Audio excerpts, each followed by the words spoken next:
अस्सलामुअलैकुम बच्चों, आज आपके सामने नॉन प्रॉफिट कंसर्न का जो क्वेश्चन है वो 2021 का है।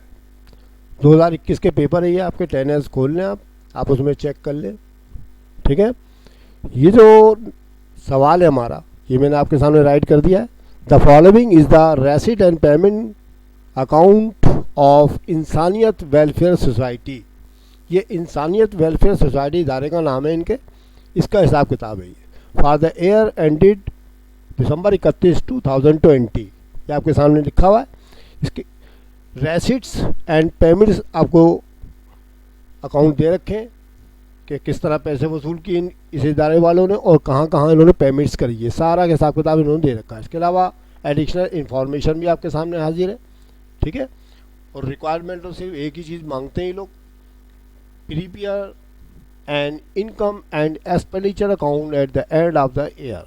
साल के आखिर की आपने इनकम एंड एक्सपेंडिचर अकाउंट बना के दिखानी है, और वो भी टी अकाउंट के अंदर। ये टी अकाउंट बनाना पड़ेगा आपको इसका। ठीक है, तो आप इसको वॉच करें, अच्छी तरह समझें इसको, और बाकी सवाल जो होंगे 10 ईयर्स के आप कोशिश कीजिएगा आप उनको सॉल्व करने की। ठीक है, मुझे उम्मीद है कि आज ही आपके समझ में सारी बातें आ जाएंगी इंशाल्लाह। आपने मेरी वीडियो देख ली होगी, introduction of the non profit concern. अगर नहीं देखी है तो पहले उसको देख लें, क्योंकि सारी बातें मैं उनको तफसीली तौर पर उस वीडियो के अंदर अपलोड कर चुका हूँ। ठीक है, शुरू करते हैं फिर सवाल। सबसे पहले हमें कैलकुलेशन करनी पड़ती है इसके अंदर। देखिए, एडजस्ट एडिशनल इन्फॉर्मेशन जो आपको एडजस्टमेंट डेटा है वो आपको नीचे 1 2 3 4 पॉइंट लिखे हुए। पहले हम इसकी कैलकुलेशन कर लेंगे, बाद में इसका अकाउंट बना के दिखाएंगे, इनकम एंड एक्सपेंडिचर अकाउंट। ठीक है, तो आप देखेंगे कि रेसिट्स एंड पेमेंट्स लिखी हुई है और साथ में नीचे लिखी हुई है एडिशनल इन्फॉर्मेशन। एडिशनल इन्फॉर्मेशन की पहला पॉइंट जो लिखा है प्रीपेड सैलरीज़ के बारे में है। ठीक है, प्रीपेड सैलरीज़ के बारे में। तो आप देख रहे हैं प्रीपेड का मतलब, तो इसका मतलब होता है हमारी एसिड्स है, और एसिड्स को हमें रिकॉर्ड करना ही नहीं है। इसके अंदर तो एक्सपेंसेस और इनकम लिखनी है हमें, तो रेवेन्यू एंड एक्सपेंडिचर।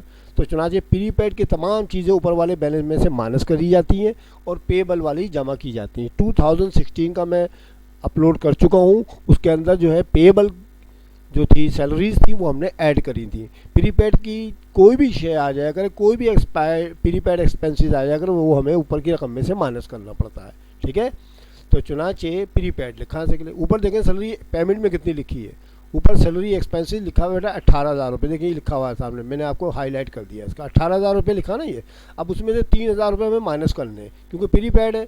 तो बेटा ये देखें, ये मैंने आपके सामने कैलकुलेशन कर रखी है, देखें ये हाईलाइट कर दिया मैंने। तो चलिए आपको इस तरह कैलकुलेशन करके भी दिखानी है। सैलरी एक्सपेंसेस बराबर है 18,000 रुपये, तो ऊपर की रकम आ गई आपकी। ठीक है, और माइनस कर दें आप ये 3,000 रुपये। मैं आपको निशान भी लगा के दिखा देता हूँ ताकि आपको समझ में आ जाए। ठीक है, 18,000 रुपये देखें बेटा, मैं ये वाले लेके आया हूँ, देखिए ये आ गया आपका। ठीक है, उसके बाद 3,000 रुपये जो प्रीपेड थे ना, सॉरी 3,000, हाँ ये रहे 3,000 रुपये ये आ गए आपके। ठीक है, 18 में 3 के कितने बचे? 15,000 रुपये। 15,000 रुपये आपका ये अमाउंट आ जाएगा जो हमने अभी टी अकाउंट के अंदर लिखना है, अभी लेजर अकाउंट में। ठीक है, दूसरी चीज़ आप देखें, अनअर्नड रेंट 5,000। ठीक है, 5,000 इसमें अनअर्नड है। अनअर्नड का मतलब जो हमने अभी तक नहीं अर्न किया। अर्न माने कमाना होता है वैसे। ठीक है, तो अनअर्न कोई भी रेवेन्यू आ जाए तो आपने ऊपर की बैलेंस में से माइनस करनी पड़ती है। ठीक है, तो ऊपर देखें इनकम के अंदर यानी रेसिट के अंदर, तो आप देखेंगे रेंट रेवेन्यू जो है 50,000 रुपये लिखी हुई है आपके सामने। देखिए ये मैंने कर दिया, निशान लगाया हुआ। 50,000 था ना, तो 50,000 में से ये अनअर्नड रेंट निकालना है 5,000 रुपये। देखिए 50,000 तो मैंने ये लिख दिया। ठीक है, और ये 5,000 रुपये इसमें से माइनस कर दिए, तो 50 में से 5 गया, 45,000 रुपये हमें अकाउंट के अंदर लिखने पड़ेंगे इसके अंदर। ठीक है, नंबर 3 पे आ गया यूटिलिटीज़ पेएबल। कोई भी पेएबल चीज़ आया करे, कोई भी एक्रूड चीज़ आया करे, तो ऊपर के बैलेंस में ऐड करनी पड़ती है आपको। तो समझ लीजिए 4,000 रुपये ये, और यूटिलिटी एक्सपेंसेस में आप चले जाए, कितने लिखे हैं भला? ये लिखे 9,000 रुपये। ठीक है, 9,000 रुपये देखिए ये वाले आ गए, लिख दिए। उसमें प्लस कर लेंगे क्या आप, ये 4,000 रुपये ये वाले, ये 4,000, तो कितने होगा? 9 और 4 13,000 रुपये। ये तीनों कैलकुलेशन है आपको मैंने करके दिखा दी। बाकी डेबिशन एक्सपेंसेस तो फर्नीचर के ऊपर बना बनाया उन्होंने 1,000 रुपये दे ही रखा है। ठीक है, समझ में आ गया?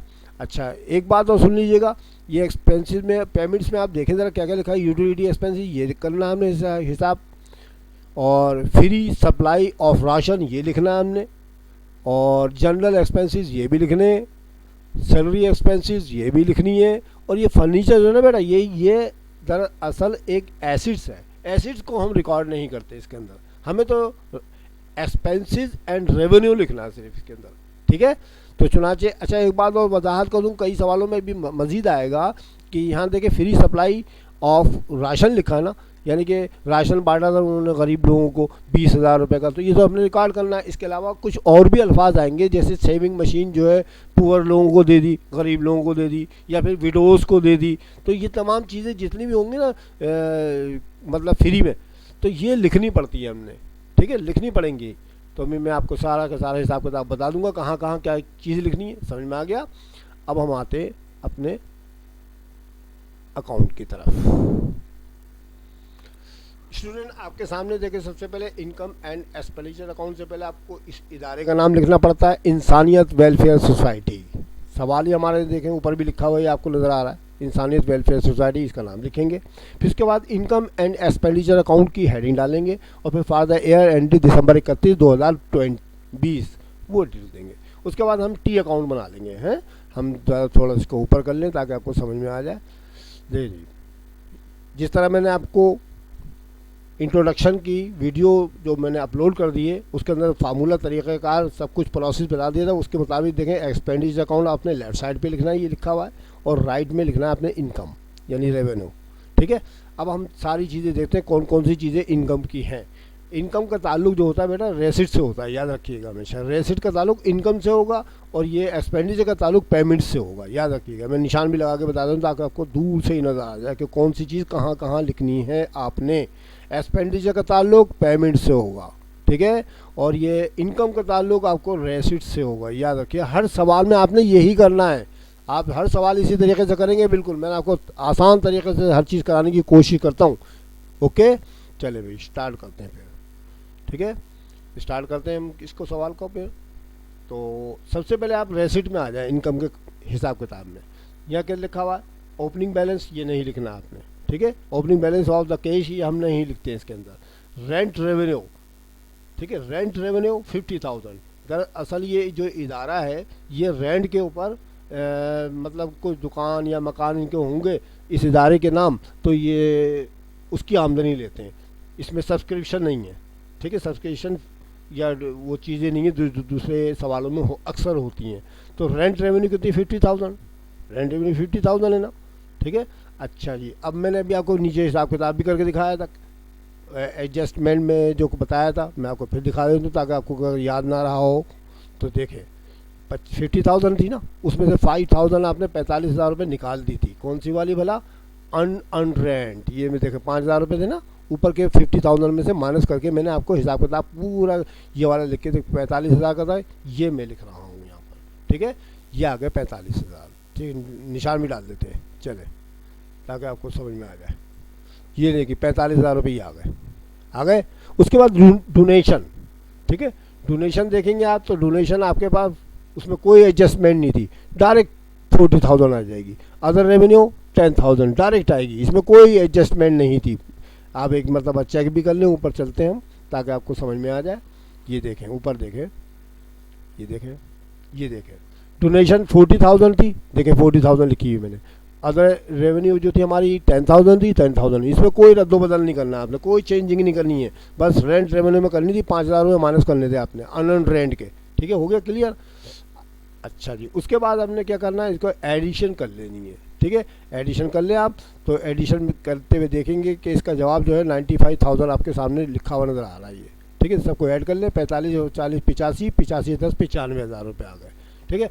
अब उसके बाद एक्सपेंडिचर में आ जाए, एक्सपेंडिचर में मैं क्या क्या लिखना है, देखिए जी, यूटिलिटी एक्सपेंसेस 9,000 थी ना, मैंने यहाँ 13,000 लिखी, क्योंकि हमारी एडजस्टमेंट में यूटिलिटी पेएबल था 4,000 रुपये, जो मैंने भी कैलकुलेशन करके दिखाई थी, 9,000 जमा 4,000 पेएबल वाली जमा करते हैं 13,000 रुपये आ गए, ठीक है। उसके बाद फ्री सप्लाई ऑफ राशन, ये एक्सपेंडिचर में लिखना है आपने, कभी इसमें मत लिख लीजिएगा कहीं, ठीक है, एक्सपेंडिचर में लिखना है 20,000 रुपये। देखें ये लिखे हुए सामने मैं हाईलाइट कर दिया मैंने आपके सामने, ये 20,000 रुपया, ये 20,000 रुपये इसमें आ जाएंगे। फ्री की कोई भी चीज़ हो जो भी गरीब लोगों को दी जाए वो सब के सब एक्सपेंडिचर में आनी है, ठीक है।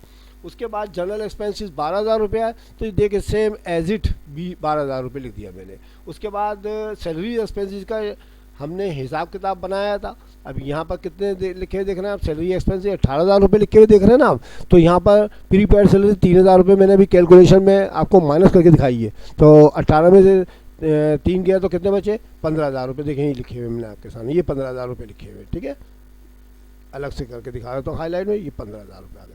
अच्छा, डेप्रिसिएशन एक्सपेंसेस, डेप्रिसिएशन एक्सपेंसेस जो था बेटा बना बनाया आपको एक 1,000 दे रखा था, ये आपने डायरेक्ट ये यहीं आ दिया, ठीक है, सारे एक्सपेंसेस ख़त्म। अब आपने क्या करना है, इस 95,000 में से 13,000, 20,000, 12,000, 15,000, 1,000 माइनस कर देंगे, ठीक है। आपको कैलकुलेटर के जरिए मैं करके भी दिखा देता हूँ ताकि आपको समझ में आ जाए, ठीक है। देखिए 95,000 सबसे पहले लिखें आप, 95,000 माइनस का निशान डालें, 13,000 में 20 जमा करेंगे 33 हो तो 35 और 10 45, 45 और 15 60 और 61,000 रुपये डायरेक्ट मैंने ज़बानी जमा कर लिया। आप चाहे अलग अलग करके कर दीजिएगा, ठीक है। चले आपको तरीका नहीं आया तो कोई मसला नहीं है, मैं अलग अलग करके दिखा देता हूँ। 13,000 रुपये निकालें पहले, ठीक है, अगर आप ज़बानी कर सकते हैं तो ज़बानी कर लीजिएगा, ठीक है। 13,000 रुपये, फिर माइनस कर दें आप क्या, 12,000 रुपया, ये ले भी 12,000 रुपये भी आ गए। फिर माइनस कर दें आप कितने, 15,000